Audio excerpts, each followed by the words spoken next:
Hi guys, तो आज की मूवी है टुमारोलैंड जो कि 2015 में रिलीज हुई थी। इस मूवी के स्टार्टिंग में हमें एक बच्चा दिखाया जाता है जिसका नाम फ्रैंक है। फ्रैंक एक बहुत ही स्मार्ट बच्चा होता है। फ्रैंक ने बहुत छोटी सी उम्र में ही एक जेट पैक बनाया होता है जिसे वो न्यूयॉर्क के एक फेस्टिवल में शोकेस करने लाया था, पर वहाँ उसका जेट पैक रिजेक्ट कर दिया जाता है क्योंकि वह अब ठीक से काम नहीं कर रहा था। अपनी सारी मेहनत को वेस्ट होता देख फ्रैंक अब काफी डिसअपॉइंट हो जाता है और उदास होकर उस जगह से बाहर आ जाता है, जहां पर उसे एक एथेना नाम की लड़की मिलती है जो फ्रैंक को एक बैच देती है जिसके ऊपर टी लिखा हुआ होता है। एथेना उसे अपने पीछे आने को बोलती है, जहां फ्रैंक एक बोट में बैठकर एथेना को फॉलो करने लगता है। वो बोट फ्रैंक को एक टनल तक पहुंचाती है जहां उसके बैच को स्कैन किया जाता है और फिर उसे एक लिफ्ट तक पहुंचाया जाता है। लेकिन यहाँ हमें पता चलता है कि ये कोई लिफ्ट नहीं बल्कि एक टेलीपोर्ट मशीन होती है जो किसी भी चीज को बिना ट्रैवल किए एक जगह से दूसरी जगह पहुंचा देती है। ये टेलीपोर्ट मशीन फ्रैंक को टुमारोलैंड पहुंचा देती है। टुमारोलैंड में फ्रैंक हर चीज को देखकर शॉक हो जाता है क्योंकि यहाँ पर हर चीज काफी हाईटेक और एडवांस होती है। फ्रैंक को ये अलग ही दुनिया लग रही थी। फ्रैंक अभी सारी चीजें नोटिस ही कर रहा होता है कि तभी एक रोबोट उसका जेट पैक ले लेता है। तभी वो देखता है कि वहाँ कुछ गार्ड्स भी आ जाते हैं। वह उन गार्ड से बचकर भाग ही रहा होता है कि उसका पैर फिसल जाता है और वो ब्रिज से नीचे गिर जाता है, लेकिन फ्रैंक का जेट पैक उसे जमीन पर गिरने से बचा लेता है। और यहाँ फ्रैंक को ये रियलाइज होता है कि उसका जेट पैक अब सही से काम करने लगा था। वो अपने जेट पैक के साथ हवा में उड़ ही रहा होता है कि उसे वापस एथेना दिखती है और एथेना फ्रैंक को अब इस जगह के बारे में बताती है।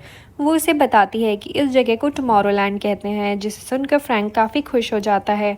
अब फ्रैंक एथेना के साथ मिलकर उसी जगह रहने लग गया था। वहाँ उसे बहुत ज्यादा मजा आ रहा था। वो टुमारोलैंड में काफी सारे इन्वेंशंस करता है। अब अगले ही सीन में हमें दिखाया जाता है कि काफी साल गुजर गए हैं और यहाँ हम एक लड़की को देखते हैं जिसका नाम कैसी है। कैसी के फादर नासा के एक इंजीनियर हैं। कैसी जानबूझकर नासा के प्रोग्राम्स को खराब कर देती है ताकि उन्हें वापस ठीक करने के लिए नासा को उसके फादर की जरूरत पड़े और इस तरह उसके फादर की जॉब बनी रहे। लेकिन इस बार ये काम करते हुए कैसी को कोई देख लेता है और यहीं पर कैसी को अरेस्ट कर लिया जाता है। अब अगले ही सीन में हम देखते हैं कि जब कैसी को रिलीज किया जाता है तो कैसी के सामान में वही सेम बैच होता है जो फ्रैंक के पास था, यानी वही बैच जो मूवी के शुरुआत में एथेना ने फ्रैंक को दिया था। अब कैसी जैसे ही उस बैच को टच करती है वो टुमारोलैंड टेलीपोर्ट हो जाती है। अब कैसी भी टुमारोलैंड की सारी चीजें देखकर काफी सरप्राइज हो चुकी थी क्योंकि उसने भी आज से पहले इतनी एडवांस चीजें कहीं नहीं देखी थी। यहाँ हर चीज काफी हाईटेक और एडवांस थी। कैसी को ये सारी चीजें देखकर काफी मजा आ रहा था। अभी कैसी टुमारोलैंड को एक्सप्लोर कर ही रही होती है कि तभी उसके बैच पर एक काउंटडाउन शुरू हो जाता है, यानी उसके बैच की बैटरी डाउन होने लगी थी। जिसके बाद हम देखते हैं कि बैच की बैटरी लो होने की वजह से कैसी वापस अर्थ पर टेलीपोर्ट हो जाती है। कैसी अपने साथ हुए इंसिडेंट से काफी कंफ्यूज हो गई थी। उसे बिल्कुल समझ नहीं आ रहा होता है कि उसके साथ आखिर क्या हुआ था। उसे तो उस जगह का नाम तक नहीं पता था। वो यही सोचती थी कि क्या वो जगह ड्रीम लैंड थी। कैसी के लिए ये सब बहुत अजीब था। पहले उसे बैच का मिलना, फिर उस जगह टेलीपोर्ट हो जाना और फिर वापस अर्थ पर आ जाना।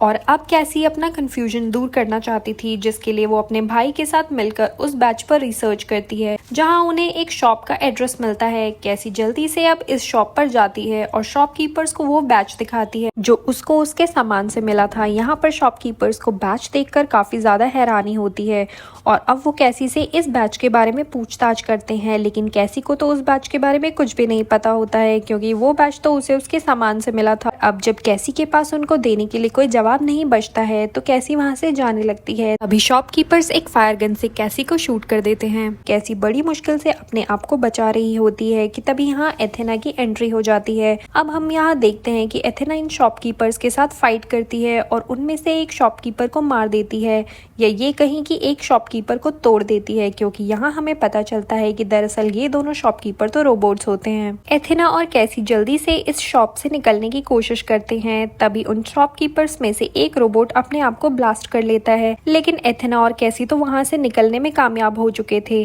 अब अगले ही सीन में हम देखते हैं कि एथेना कैसी को एक आदमी के घर ड्रॉप करके चली जाती है।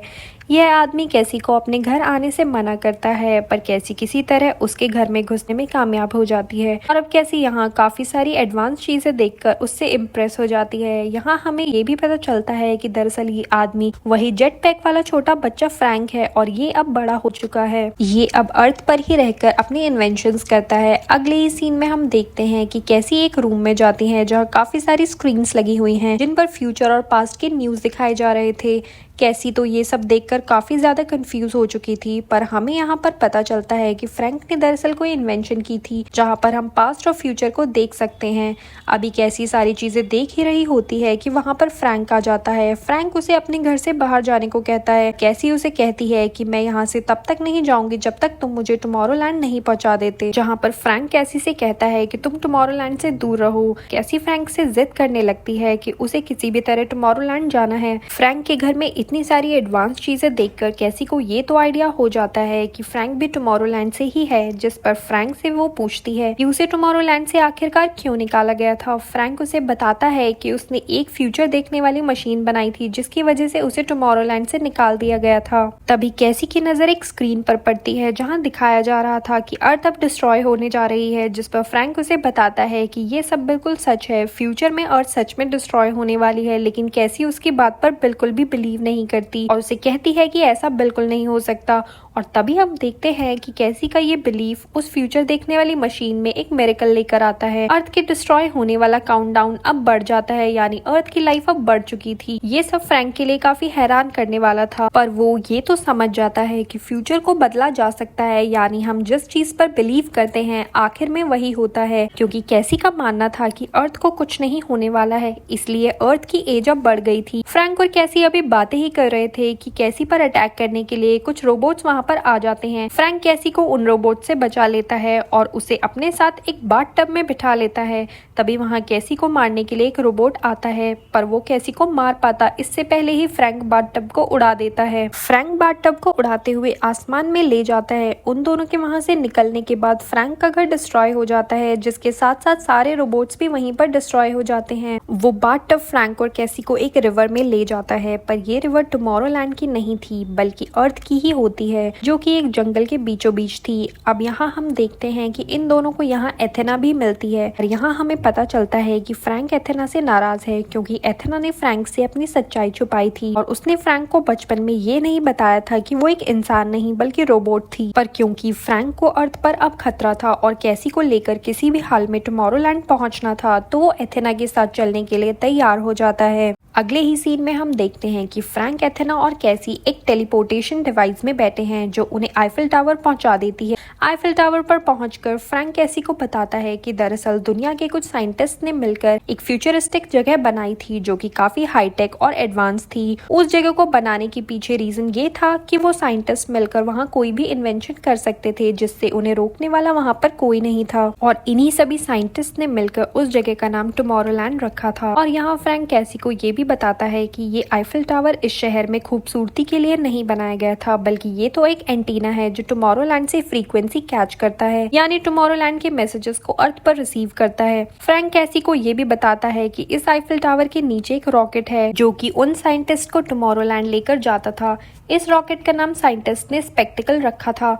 अगले ही सीन में हम देखते हैं कि वो तीनों मिलकर उस रॉकेट में बैठते हैं और जब फ्रैंक उस रॉकेट को स्टार्ट करता है तो हम देखते हैं कि आईफिल टावर 2 हिस्सों में डिवाइड हो जाता है, जिसे देख उस शहर में रहने वाले लोग काफी हैरान हो जाते हैं। इसके बाद हम इन तीनों को टुमारोलैंड में देखते हैं। वहीं टुमारोलैंड का गवर्नर उन तीनों से मिलता है, जहाँ फ्रैंक गवर्नर को बताता है कि उसने जो फ्यूचर देखने वाली मशीन बनाई थी उसमें फ्यूचर चेंज भी हो जाता है, जिस पर गवर्नर बिल्कुल भी यकीन नहीं करता और ना ही वो इस बारे में फ्रैंक की कोई भी बात सुनना चाहता था। पर किसी तरह वो गवर्नर को अपनी बात सुनने के लिए मना लेता है और वो कैसी को लेकर अपनी बनाई हुई फ्यूचर देखने वाली मशीन की तरफ लेकर जाता है। क्योंकि कैसी भी स्मार्ट होती है तो उसे मशीन को चलाने में ज्यादा मुश्किल नहीं आती। अब कैसी उस मशीन में अपने फ्यूचर का घर देखती है, जहाँ दिखाया जा रहा था कि कैसी का घर डिस्ट्रॉय होने जा रहा है। पर कैसी इस चीज पर बिल्कुल भी बिलीव नहीं करती और वो फ्रैंक को कहती है कि ऐसा नहीं हो सकता और उनके देखते ही देखते फ्यूचर सच में चेंज हो जाता है। उसका घर वापस वैसा ही हो जाता है जैसे कि पहले था। ये सब देखने के बाद भी गवर्नर उनकी बातों पर यकीन नहीं करता और उनसे कहता है कि अर्थ का क्लाइमेट दिन पर दिन खराब होता जा रहा है, जिसकी वजह से अर्थ का डिस्ट्रक्शन तो गारंटीड है। और इसके बाद वो उन तीनों को जेल में डलवा देता है, जहाँ कैसी बैठे बैठे अर्थ के डिस्ट्रक्शन वाली मिस्ट्री सॉल्व कर देती है। वो कहती है कि फ्रैंक की बनाई हुई मशीन फ्यूचर बिल्कुल करेक्ट दिखाती है, फ्यूचर में वही होता है जिस पर हम बिलीव करते हैं। पर यहाँ सब इस बात पर बिलीव करते हैं कि अर्थ डिस्ट्रॉय होने वाली है, जिससे अर्थ पर नेगेटिव मैसेज जा रहे हैं और वहाँ के लोग भी अब यही मानने लगे हैं कि अर्थ अब सच में डिस्ट्रॉय होने वाली है। इस बात का कैसी के पास सोल्यूशन भी होता है। वह बताती है कि अगर हम किसी तरह अर्थ पर नेगेटिव मैसेज जाने से रोक दें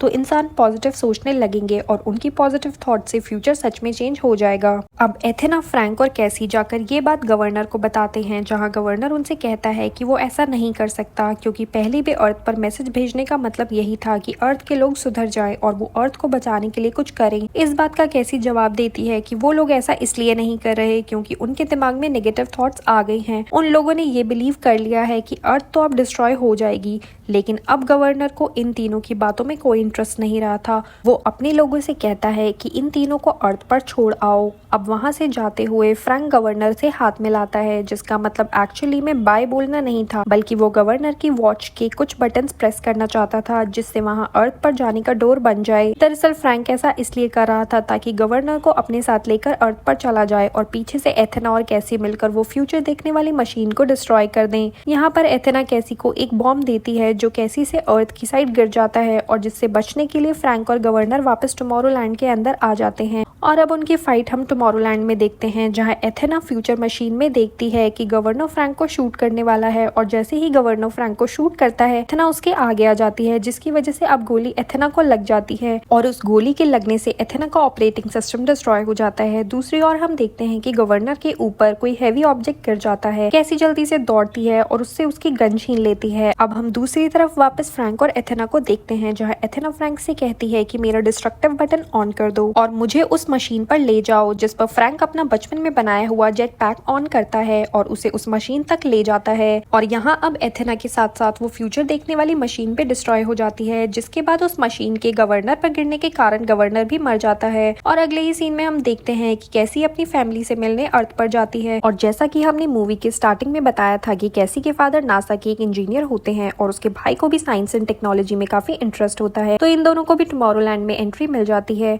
और अब फ्रैंक और कैसी टुमारोलैंड के नए गवर्नर्स बन जाते हैं और वो हर साल अर्थ के कुछ ऐसे बच्चों को टुमारोलैंड में इनवाइट करते हैं जो काफी टैलेंटेड होते हैं, जो काफी मोटिवेटेड होते हैं और कुछ नया इन्वेंट करना चाहते हैं। और अब हम यहाँ ये भी देखते हैं कि वो टाइम अब गुजर चुका था जिसमें अर्थ डिस्ट्रॉय होने वाली थी। अर्थ डिस्ट्रॉय नहीं हुई थी क्योंकि अर्थ के लोगों ने अब बिलीव कर लिया था कि अर्थ अब डिस्ट्रॉय नहीं होगी और इसी के साथ ये मूवी यहीं खत्म हो जाती है। ये मूवी हमें यह बताती है कि अगर हम नेगेटिव थॉट्स का पीछा छोड़ दें और पॉजिटिव थॉट्स पर काम करें तो फ्यूचर को बेहतर बनाया जा सकता है। तो दोस्तों, कैसी लगी आपको टुमारोलैंड मूवी की कहानी? कमेंट बॉक्स में ज़रूर बताएं। ऐसी ही और मज़ेदार वीडियो देखने के लिए इस वीडियो को लाइक करें, हमारे चैनल को सब्सक्राइब करें और बेल आइकन दबाएं ताकि आने वाली किसी भी वीडियो की नोटिफिकेशन सबसे पहले आपको मिले। Thank you.